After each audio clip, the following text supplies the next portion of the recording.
আসসালামু আলাইকুম।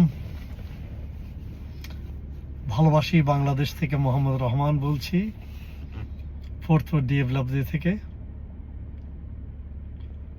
আজ আমি এখানে আমার কিছু প্রিয় ভাইদের উদ্দেশ্যে বলবো, যাদের সাথে আমি বহু বছরে পরিচিত। ডালাস ফোর্থ ফোর্থে ওনারা থাকেন। উনারা এই দুর্দিনে, বাংলাদেশের এই দুর্দিনে ওনাদেরকে আমার বলতে হয়, আমার ভাই যাদেরকে আমি অনেক ভালোবাসি, আপনার হাসি তামাশা মস্কারি হুক্কা এবং গান বাজনা আসর নিয়ে যেইভাবে আপনারা মেতে উঠেছেন, বড়ই দুঃখজনক।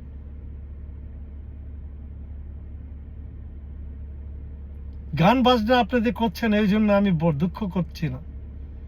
যেইভাবে আপনারা আমোদ ফুর্তি করছেন, হুক্কা টানছেন, দেখাচ্ছেন এবং ইন্টারনেটে দিচ্ছেন, অনলাইনে ছাড়ছেন,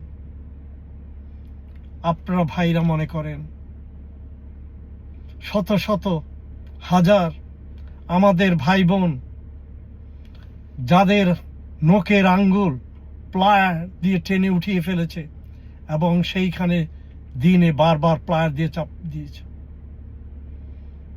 যে সমস্ত ভাই বোনদেরকে জেলখানা রোজা অবস্থায় রেপ করেছে, আপনারা কিভাবে ওগুলো ভুলে যান?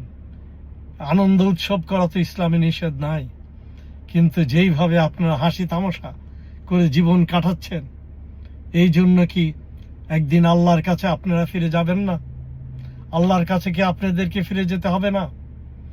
দেশের হাজার সহস্র মানুষ যারা এখনো, যাদের চোখটা তুলে ফেলেছে, যাদেরকে অন্ধ করে ফেলা হয়েছে, যাদেরকে কানটা ছিদ্র করে দেওয়া হয়েছে, তাদের জন্য কি আপনাদের কোনো কর্তব্য নাই? আপনারা আমেরিকায় বসে আছেন, আনন্দ ফুর্তি করছেন, দেশের মানুষ ঠিকভাবে একটা ওষুধ পায় না, একটা পেইন কিলার কিনতে পারেন, তাদের সেই সামর্থ্য নাই। আপনারা এই দেশে বসে এইভাবে আনন্দ ফুর্তি করছেন। আমার সেই সমস্ত আমলিক ভাইদের বলি, আপনারা কি এগুলো দেখেন না? আপনাদের কি আল্লাহ জিজ্ঞাসা করবে না? আপনারা কি একদিন মৃত্যুবরণ করবেন না? পরকালে আল্লাহর কাছে ফেস করবেন না? আপনারা কি অন্যায়কে অন্যায় বলতে পারেন না?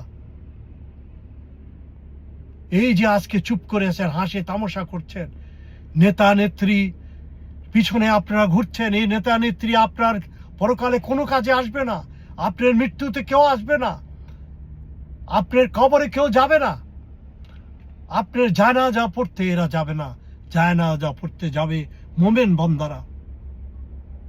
তাই চিন্তা করেন, ভালোর দিকে আসেন।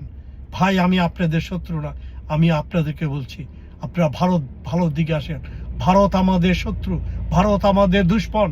আপনারা জানেন তারা আমাদের মুসলমানদেরকে লাগিয়ে রেখেছে। আপনারা রাজাকার বলেন, এই সমস্ত পুরানো কথা নিয়ে দেশকে বিভক্ত করেন। এই সমস্ত মানসিকতা আপনারা ছেড়ে দেন, আসেন। We are Muslim, we forgive each other. আমাদেরকে we have to become a better Muslim. আমাদেরকে একজনের জন্য আরেকজনকে আগিয়ে আসতে হবে। আপনারা আমাদের ভাই, আমরা আপনাদের ভাই, আমরাই আপনাদের বিপদে আপদে আসবো। ভারত আপনার বিপদে আপদে আসবে না। আপনাকে দুপাশে আপনি দেখেন আপনার প্রতি কি করে তারা, আপনি দেখেন ভারতের মুসলমানদের প্রতি কি করেছে। আলহামদুলিল্লাহ যে আমরা পাকিস্তান, আমরা বাংলাদেশিরা পাকিস্তান বানিয়েছি, পাকিস্তান বানায়নি।